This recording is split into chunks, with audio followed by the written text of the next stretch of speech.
Hello students, कैसे हैं आप सभी। हमारे यूट्यूब चैनल में स्वागत है आपका। सो स्टूडेंट्स, आज हम पढ़ेंगे प्रॉपर्टीज ऑफ मैट्रिक्स एडिशन, अवयव योग के गुणधर्म, और पढ़ेंगे प्रॉपर्टीज ऑफ मैट्रिक्स मल्टीप्लिकेशन, अवयव गुणनफल के गुणधर्म। हमने पहले क्लास में पढ़ा दो मैट्रिक्स को कैसे जोड़ते हैं, कैसे घटाते हैं, कैसे गुणा करते हैं, कैसे भाग करते हैं। अब उसके गुणधर्म के बारे में, प्रॉपर्टीज के बारे में जानते हैं। तो चलिए वीडियो स्टार्ट करते हैं।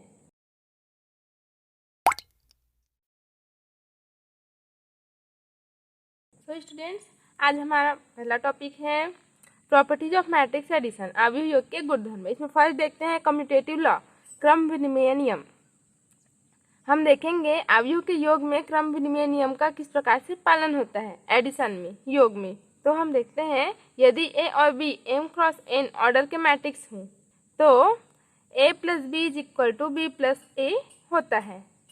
मीन्स जो मैट्रिक्स ए और मैट्रिक्स बी दोनों का योग करेंगे तो वो matrix B plus matrix A के इक्वल होता है। आगे देखते हैं, लेट माना मैट्रिक्स ए इस प्रकार है 3 क्रॉस 3 का, और मैट्रिक्स बी इस प्रकार है 3 क्रॉस 3 का। मैंने पहले भी बताया था कि किसी दो मैट्रिक्स का जोड़ और घटाव दोनों तब किया जा सकता है जब दोनों के ऑर्डर सेम हो। अब हम इन दोनों को जोड़ते हैं, a प्लस बी पहले निकालेंगे, फिर b प्लस ए निकालेंगे और दोनों इक्वल होगा। अब हम मैट्रिक्स ए और मैट्रिक्स बी को जोड़ते हैं, तब इसके करस्पॉन्डिंग एलिमेंट्स को आपस में जोड़ देते हैं, तब हमें a प्लस बी की वैल्यू इस प्रकार से मिल जाती है। अब हम b प्लस ए की वैल्यू फाइंड आउट करते हैं। तो हमने b प्लस ए की वैल्यू इस प्रकार से फाइंड आउट की, इसके करस्पॉन्डिंग एलिमेंट्स को पहले, फिर इसके करस्पॉन्डिंग एलिमेंट को बाद में जोड़ा। तो जो योग का क्रम विनिमय नियम है, तो a plus B and b plus A दोनों की वैल्यू सेम आएगी। जैसे कि यहाँ 5 है, यहाँ 4 है, 5 प्लस 4 करेंगे तो भी 9 आएगा, और 4 प्लस 5 करेंगे तो भी 9 आएगा। आइए अब हम इसे एग्जाम्पल के द्वारा समझने की कोशिश करते हैं। 2 क्रॉस 2 मैट्रिक्स के लिए देखते हैं। हमारे पास मैट्रिक्स ए इस प्रकार है 5 4 3 2, एंड मैट्रिक्स बी इस प्रकार है 3 2 5 9। अब हम इसका a प्लस बी निकालेंगे, फिर b प्लस ए निकालेंगे। अगर उन दोनों की वैल्यू सेम आती है तो हमारा 2 क्रॉस 2 का जो मैट्रिक्स है वो योग के क्रम विनिमय नियम का पालन करता है। तो देखते हैं, तो हम a प्लस बी के करस्पॉन्डिंग एलिमेंट को जोड़ते हैं, a और b के। 5 प्लस 3 तो 8 होगा, 4 प्लस 2 6। इसी प्रकार हम b प्लस ए की वैल्यू फाइंड आउट करते हैं। हम पहले b के एलिमेंट्स को लेंगे, 3 प्लस 5 8, 2 प्लस 4 6। अब यहाँ a प्लस बी की जो वैल्यू है वो b प्लस ए की वैल्यू के इक्वल है। अतः हम कह सकते हैं कि जो हमारा ये दोनों मैट्रिक्स है उसका योग के क्रम विनिमय नियम का पालन करता है। अब हम 3 क्रॉस 3 का मैट्रिक्स लेते हैं। मैट्रिक्स ए हमारा इस प्रकार है जो 3 क्रॉस 3 का है, और मैट्रिक्स बी भी 3 क्रॉस 3 का है। अब हम इसमें a प्लस बी और b प्लस ए करके देखते हैं। अब हम सबसे पहले a प्लस बी की वैल्यू फाइंड आउट करती है। हमने अवयव a को इस प्रकार रखा, अवयव b को इस प्रकार। अब हम इसके करस्पॉन्डिंग एलिमेंट्स को जोड़ेंगे, 1 प्लस 4 5, 2 प्लस 5 7, 3 प्लस 6 9, 9 प्लस 3 12। और इसी प्रकार हम b को पहले रखते हैं, फिर a को, मतलब हमने a प्लस बी को जोड़ के इस प्रकार लिख दिया। अब b प्लस ए को जोड़ते हैं। अब इसके करस्पॉन्डिंग एलिमेंट को जोड़ेंगे, 4 प्लस 1 5, 5 प्लस 2 7, 6 प्लस 3 9, 3 प्लस 9 12। अतः हम देखते हैं कि 3 क्रॉस 3 मैट्रिक्स का जो हमारे पास मैट्रिक्स है वह भी क्रम विनिमय नियम का पालन करता है। यहाँ भी a plus B is equal to B plus A है। तो इसी प्रकार से ही, और जब ऑर्डर बढ़ते जाएगा तब भी हमें a plus B is equal to B plus A मिलेगा। अतः हम कह सकते हैं कि मैट्रिक्स में जब दो अवयवों को क्रम बदल कर भी जोड़ा जाता है तो हमें वही वैल्यू मिलती है जो पहले मिली थी। सेकेंड देखते हैं इसमें एसोसिएटिव लॉ, जिसे हम साहचर्य नियम के नाम से जानते हैं। यदि a, b और c तीन m क्रॉस n ऑर्डर के मैट्रिक्स हो, तब हमें a plus B plus C is equal to a plus B plus C दोनों की वैल्यू इक्वल आती है। मीन्स हम अवयव a प्लस बी को पहले जोड़ेंगे, फिर बाद में c को जोड़ेंगे, तथा इसमें बी प्लस सी को पहले जोड़ेंगे, उसके बाद ए को जोड़ेंगे। तो दोनों की वैल्यू अगर इक्वल आई तो साहचर्य नियम का पालन करता है। अवयव के योग का गुणधर्म कहता है कि हमारे मैट्रिक्स अगर 3 प्रकार का दिया गया हो तो वह साहचर्य नियम का पालन करता है। अब आगे इसे देखते हैं। माना कि matrix A B C 3x3 का हमने इस प्रकार लिया, तो हम ए प्लस बी को के करस्पॉन्डिंग एलिमेंट्स को पहले जोड़ दिए, उसके बाद सी के एलिमेंट्स को रख दिए। इसको जोड़ने के पश्चात हम इसको जोड़ेंगे तो ए प्लस बी प्लस सी की वैल्यू मिल जाएगी। इसके बाद हम ए प्लस बी प्लस सी निकालेंगे। अब हम बी और सी को पहले जोड़ दिए, उसके बाद ए को रख दिए। इससे जो वैल्यू मिलेगी उसको हम इससे जोड़ देंगे, तब हमें ए प्लस बी प्लस सी की वैल्यू मिल जाएगी। आइए अब हम इसे एग्जाम्पल से समझने की कोशिश करते हैं। जैसा कि हमने ए बी सी 3 मैट्रिक्स लिया है 2x2 का। अब हम इसमें साहचर्य नियम को देखते हैं। तो हम ए और बी के एलिमेंट्स को पहले जोड़ दिए, 2 + 4 1 + 2 3 + 6 2 + 3। उसके बाद सी के एलिमेंट्स को यहाँ रख दिए। अब इसको हम पहले सॉल्व करेंगे। 2 + 4 6 3 + 6 9 1 + 2 3 2 + 3 5 प्लस हम सी के एलिमेंट्स को जोड़ देंगे। तब 6 + 2 = 8 3 + 5 = 8। अब हमने बी प्लस सी को पहले जोड़ा, 4 + 2 2 + 5 6 + 6 3 + 7। तो 4 + 2 = 6 2 + 5 = 7 6 + 6 = 12 3 + 7 = 10। अब हम इन दोनों मैट्रिक्स को जोड़ देते हैं। तब 6 + 2 = 8 1 + 7 = 8 3 + 12 = 15 10 + 2 = 12। अतः अब A plus B plus C की value and A plus B plus C की वैल्यू हमारी सेम आई है। अतः जो मैट्रिक्स है वो साहचर्य नियम का भी पालन करता है। साहचर्य नियम के पालन करने की वजह से ही इन दोनों की वैल्यू सेम आई है। और एग्जांपल देखते हैं 3x3 के लिए। तो हमने matrix A matrix B matrix C 3x3 order का लिया। अब हम मैट्रिक्स ए और मैट्रिक्स बी को पहले जोड़ते हैं, 1 + 2 2 + 5 3 + 7। इसी प्रकार सारे एलिमेंट्स को करस्पॉन्डिंग एलिमेंट्स से जोड़ देते हैं। फिर सी को लिखते हैं। अब हम ए प्लस बी को पहले जोड़ के उसको सी से जोड़ेंगे। तब 1 + 2 = 3 3 + 1 4 2 + 5 7 7 + 1 8 10 हो गई है। 10 + 2 12 18 + 3 21। यह हमारी ए प्लस बी प्लस सी की वैल्यू निकल गई। अब हम A plus B plus C की वैल्यू फाइंड आउट करते हैं। अब हम देखते हैं बी प्लस सी को पहले ऐड किए, फिर उसको ए से ऐड करेंगे। तो ये 3 है, 1 + 3 4 + 6 8 3 + 9 12 9 + 12 21। अब हम देखते हैं कि A plus B plus C की वैल्यू जो थी वो हमारी ए प्लस बी प्लस सी की वैल्यू के इक्वल है। अतः हम कह सकते हैं कि जो अवयव का योग होता है वह साहचर्य नियम का पालन करता है। आगे देखते हैं, थर्ड देखते हैं हम एडिटिव आइडेंटिटी योज्य तत्समक। यदि ए एक हमारा m×n क्रम का अवयव है तथा 0 एक m×n क्रम का शून्य अवयव है, तब a + 0 = a = 0 + a। हमने मैट्रिक्स ए लिया 3x3 का, तो हमारा शून्य अवयव 0 मैट्रिक्स जो है वो भी 3x3 का होगा। तब a + 0 किए, तब हमें जो वैल्यू मिली वो हमारी a की ही वैल्यू है। अतः किसी भी ऑर्डर का मैट्रिक्स जो होता है वो एडिटिव आइडेंटिटी मीन्स योज्य तत्समक नियम का पालन करता है। इसे हम एग्जाम्पल के द्वारा देखते हैं। हमने मैट्रिक्स ए 2x2 का इस प्रकार लिया 1 2 3 4 एंड 0 मैट्रिक्स वो उसको भी 2x2 का लिया। अब हम a + 0 करते हैं, तो हम इसके करस्पॉन्डिंग एलिमेंट्स को जोड़ेंगे। तो 1 + 0 1 2 + 0 2 3 + 0 3 4 + 0 4। एक और एग्जाम्पल देखते हैं।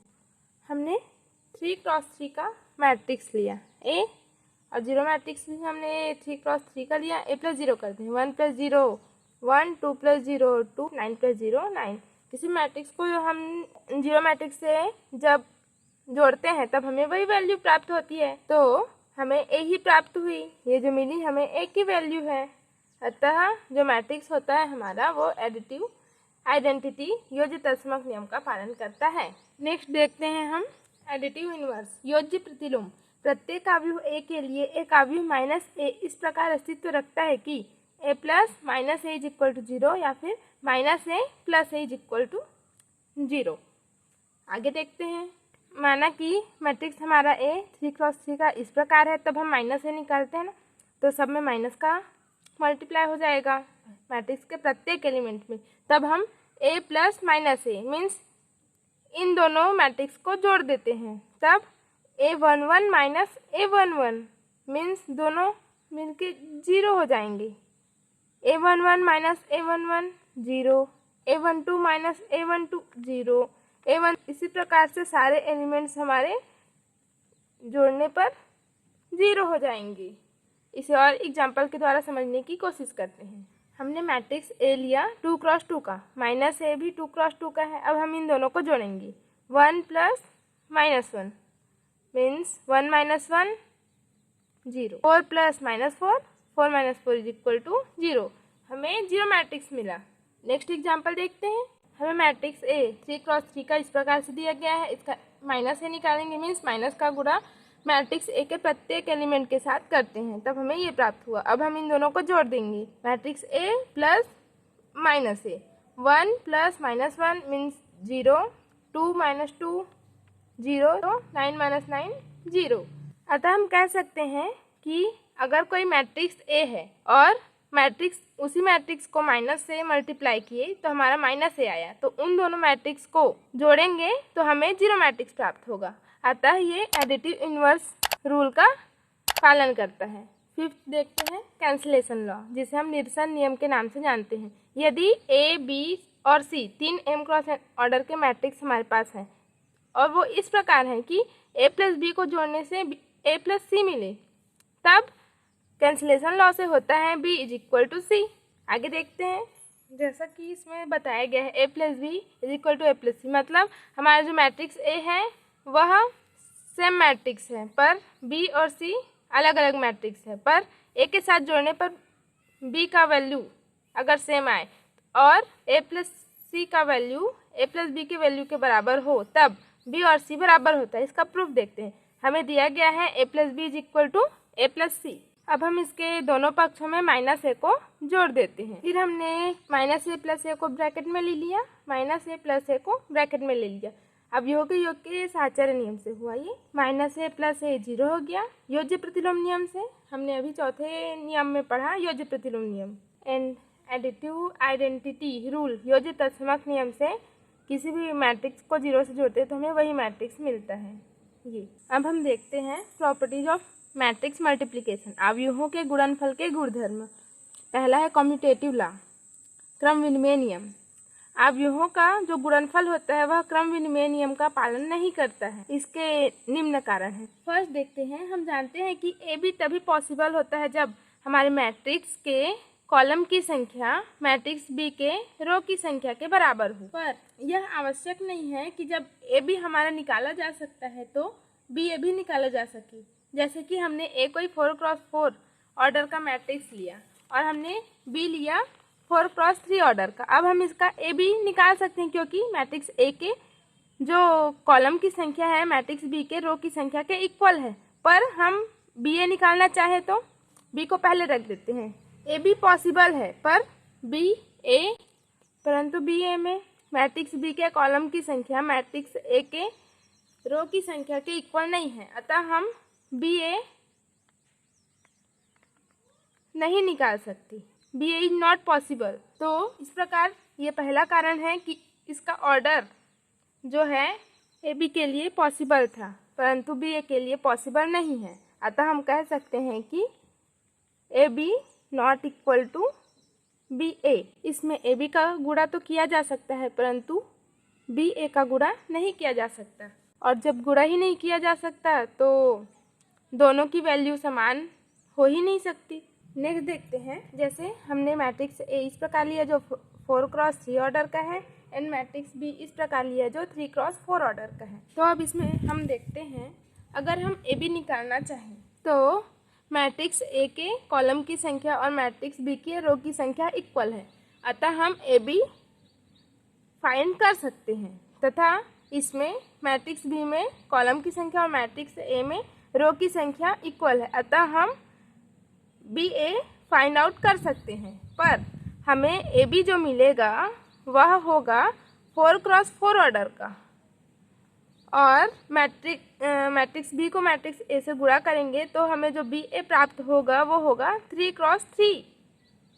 तो अगर इसका ऑर्डर ही सेम नहीं है तो हमारे ए बी का वैल्यू बी ए की वैल्यू के बराबर हो ही नहीं सकती, अतः हम कह सकते हैं कि जो गुणा है मैट्रिक्स का वो क्रम विनिमय नियम का पालन नहीं करता है। इसके और रीजन देखते हैं। थर्ड रीजन देखते हैं हम, यदि ए बी और बी ए दोनों संभव हो और दोनों के क्रम भी एक जैसे हो, मीन्स दोनों का गुणा किया जा सके, तो यह आवश्यक नहीं है कि A B equal to B A आए। ये 2x2 का है, ये भी 2x2 का है। अब ए बी निकालते हैं तो इसमें कॉलम की संख्या, इसमें रो की संख्या इक्वल है, तब इस रो का गुणा इस कॉलम से करते हैं। 1 × 0 0 और 2 + 3 5, तो 0 + 5, 1 × 1 1 + 2 × 2 4, 0 × 0 0 + 3 × 3 9, 0 × 1 0 + 3 × 2 6। हमारी ए बी की वैल्यू 2x2 की आई और 5 5 9 6, ये 2x2 का हमें मिला। अब हम बी ए की वैल्यू फाइंड आउट करके देखते हैं। बी ए जो हमारी मिलेगी तो यह भी 2x2 की मिलेगी। तब देखते हैं इसका रो इसके कॉलम से गुणा करेंगे तो 0 × 1 0 + 1 × 0 0। अब इस रो का गुणा इस कॉलम से तो ये तो 0 × 2 0, 1 × 3 3। अब इस रो का गुणा इस कॉलम से 3 × 1 3 + 2 × 0 0।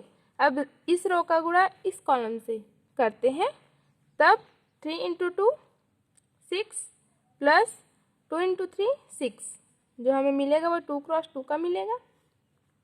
0 3 3 12।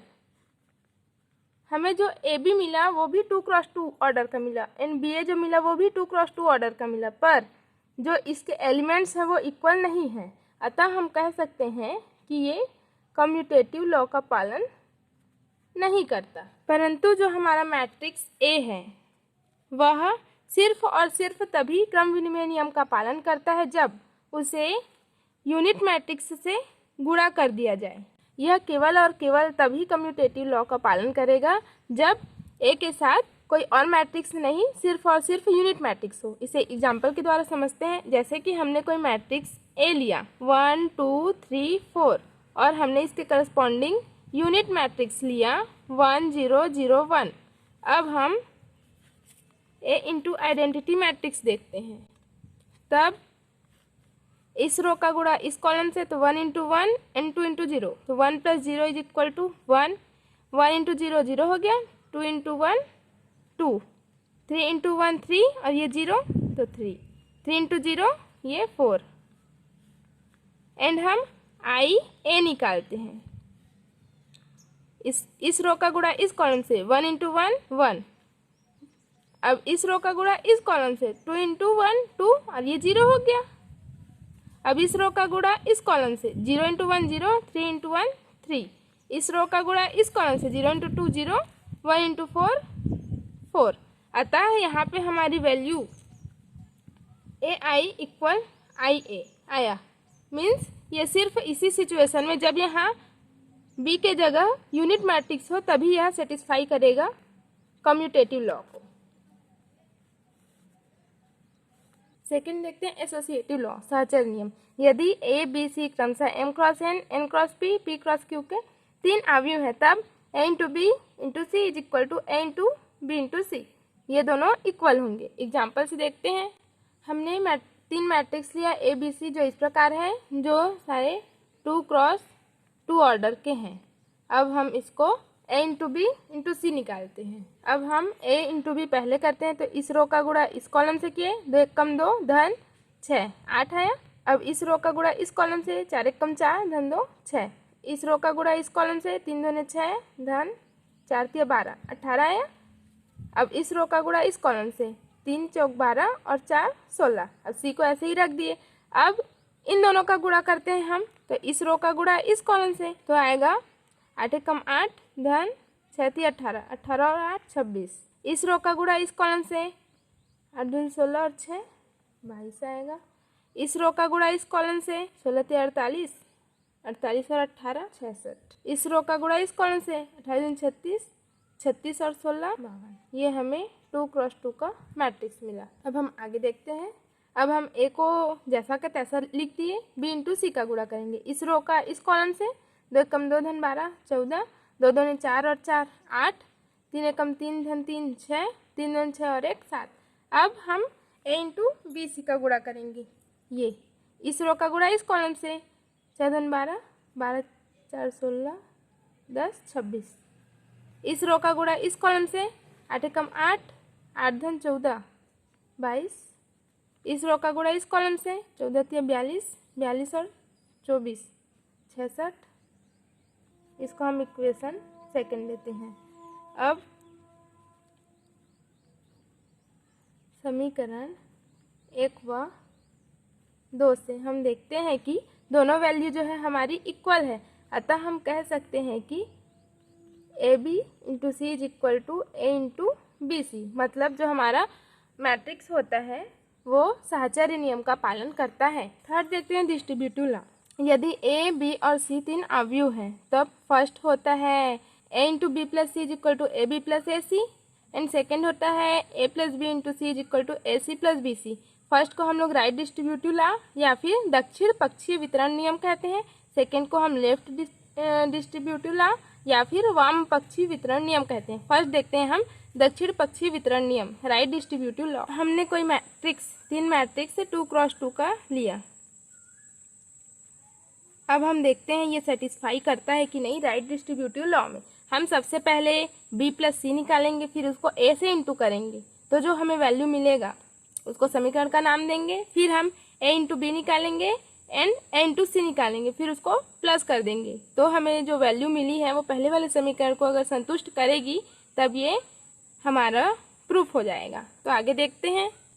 हमने सबसे पहले b प्लस सी की वैल्यू फाइंड आउट की। 2 + 2 4 1 + 1 2 1 + 3 4 2 + 3 5। अब हम a इंटू बी प्लस सी करेंगे तो ये अब इस रो का इस कॉलम से गुणा करिए 12 आया, इस रो का इस कॉलम से गुणा किया और जोड़े तो 12 आया, इस रो का इस कॉलम से गुणा किया और जोड़े तो 28 आया, इस रो का इस कॉलम से गुणा किया और जोड़े तो 26 आया। इसको हम इक्वेशन फर्स्ट का नाम दे देते हैं। अब आगे देखते हैं। अब हम a इंटू बी की वैल्यू फाइंड आउट करते हैं रो का कॉलम से गुणा करके, तो ये आया, इस रो का इस कॉलम से गुणा किया तो ये आया, इस रो का इस कॉलम से गुणा किया तो ये आया, इस रो का इस कॉलम से गुणा किया तो आया। इसी प्रकार से हमने ए सी भी फाइंड आउट किया।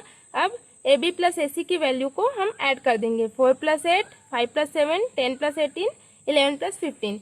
अब 4 + 8 इज इक्वल टू होगा 12, 5 + 7 is equal to 12, 10 + 18 is equal to 28, 11 + 15 is equal to 26। इसे हम इक्वेशन सेकंड का नाम दे देते हैं। अब two equation first and second, समीकरण 1 और 2 से हमें क्या मिलता है, ये a into B plus C की जो वैल्यू है वो हमारी इक्वल है ए बी प्लस ए सी की वैल्यू से। अतः इक्वेशन 1 एंड इक्वेशन 2 से मिल गया हमें ये। अतः हम बोल सकते हैं कि ये जो हमारा आया ये राइट डिस्ट्रीब्यूटिव लॉ का पालन करता है। सेकंड देखते हैं लेफ्ट डिस्ट्रीब्यूटिव लॉ। अब हम इसमें सेकंड देखते हैं वाम पक्षीय वितरण नियम या left distribution law. a plus B into C is equal to A C plus B C. हमने 3 मैट्रिक्स ए बी सी इस प्रकार लिया जो 2 क्रॉस 2 ऑर्डर का है। अब हम इसमें सबसे पहले a plus B matrix A और मैट्रिक्स बी को ऐड करेंगे, उसके बाद उसको सी से मल्टीप्लाई करेंगे तो उसको हम लोग इक्वेशन फर्स्ट देंगे। उसके बाद हम लोग a को c से मल्टीप्लाई करेंगे एंड b को c से मल्टीप्लाई करेंगे तो और इसको इक्वेशन सेकंड देंगे। अगर वो दोनों सेम आया तो हमारा लेफ्ट डिस्ट्रीब्यूशन लॉ सेटिस्फाई हो जाएगा। तो आगे देखते हैं a प्लस बी के हम लोग करस्पॉन्डिंग एलिमेंट्स को जोड़ते हैं तब हमें ये वैल्यू प्राप्त होती है 1 + 4 5 2 + 3 5 3 + 2 5 4 + 1 5। अब हम a प्लस बी को c से मल्टीप्लाई कर देंगे। ये वाले रो को इस कॉलम से गुणा करेंगे, तब 5 2 जा 10 एंड 5 4 जा 20, 20 प्लस 10 30। इस रो को इस कॉलम से गुणा करेंगे, 5 2 जा 10 एंड 6 5 जा 30, 30 और 10 40 होगा। इस रो को इस कॉलम से गुणा करेंगे, 5 2 जा 10 एंड 5 4 जा 20, 20 प्लस 10 30, 5 2 जा 10, 6 5 जा 30, 30 और 10 40। अब हम AC की वैल्यू फाइंड करते हैं। इस रो का गुणा इस कॉलम से गुणा किए तो 10 आया, इस रो का गुणा इस कॉलम से गुणा किए 14 आया, इस रो का गुणा इस कॉलम से किए तो 22, इस रो का इस कॉलम से गुणा किया और जोड़े तो 30 आया। इसी प्रकार से हमने BC फाइंड किया जो ये आया। अब हम AC प्लस BC की वैल्यू को फाइंड आउट करते हैं। AC plus BC corresponding element को जोड़ देंगे, 10 प्लस 20 30, 14 प्लस 26 40, 22 प्लस 8 30, 30 प्लस 10 40। ये हमारा 2 क्रॉस 2 का मैट्रिक्स आ गया। इसे हम इक्वेशन सेकेंड देते हैं। 2 equation first and second, equation first और इक्वेशन सेकेंड को लेते हैं तो हमें ये वैल्यू मिलती है a into B plus into C. a plus B को c से इंटू किए तो AC प्लस BC वैल्यू प्राप्त हुई हमारी। तो इस प्रकार से हमारी लेफ्ट डिस्ट्रीब्यूटिव लॉ प्रूफ हो गई।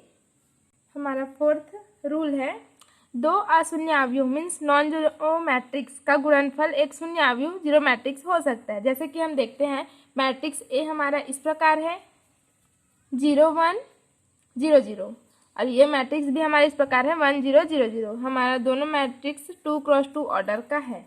अब हम इसको गुणा करके देखते हैं, A इंटू बी करके देखते हैं।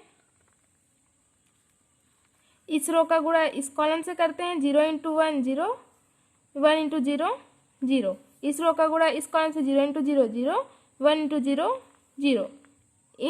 इस रो का गुणा इस कॉलम से करेंगे तो 0 इंटू 1 0 और प्लस 0 इंटू 0 0। इस रो का गुणा इस कॉलम से करेंगे तो 0 मिल जाएगा। और B क्रॉस A निकाल के देखते हैं तो इस रो का गुणा इस कॉलम से करते हैं तो 0 मिलेगा। इस रो का गुणा इस कॉलम से करेंगे तो 1 मिलेगा। इस रो का इस कॉलम से गुणा करेंगे 0 मिलेगा। इस रो का इस कॉलम से गुणा करेंगे 0 मिलेगा। इस प्रकार से हम देखते हैं कि हमने A क्रॉस B निकाला तो हमें एक शून्य अवयव मिला, पर B क्रॉस A निकाला तो शून्य अवयव नहीं मिला। अतः हम कह सकते हैं कि ऐसे दो अवयव भी हो सकते हैं जिनका गुणनफल एक जीरो मैट्रिक्स हो, जो खुद नॉन जीरो होकर भी उन दोनों का मल्टीप्लिकेशन 0 0 दे। 5 से देखते हैं कैंसिलेशन लॉ, निरसन नियम। अवयवों का जो मल्टीप्लिकेशन है सामान्यतः निरसन नियम का पालन नहीं करता है। मीन्स यदि AB इक्वल टू AC हो तो हमारा B जो है C के इक्वल नहीं होगा। इसको एग्जाम्पल के द्वारा समझने की कोशिश करते हैं। हम देखते हैं मैट्रिक्स ABC हमारा इस प्रकार है जो 2 क्रॉस 2 ऑर्डर का है। तब हम AB निकालेंगे, इस रो का गुणा इस कॉलम से करेंगे 0, इस रो का गुणा इस कॉलम से करेंगे 0, इस रो का गुणा इस कॉलम से करेंगे 0, इस रो का इस कॉलम से गुणा करेंगे 0। उसी प्रकार हमने AC भी निकाला तो हमें 0 0 0 0 मिला। तो हम देख सकते हैं कि AB और AC की वैल्यू जो है वो इक्वल है, AB इक्वल AC, पर B और C की वैल्यू जो हमारी इक्वल नहीं है। अतः हम कह सकते हैं जो कि अवयव का जो मल्टीप्लिकेशन होता है निरसन नियम का पालन नहीं करता है। तो हमारा टॉपिक यहीं पे ख़त्म होता है। मिलते हैं अगली क्लास में। Thanks for listening me.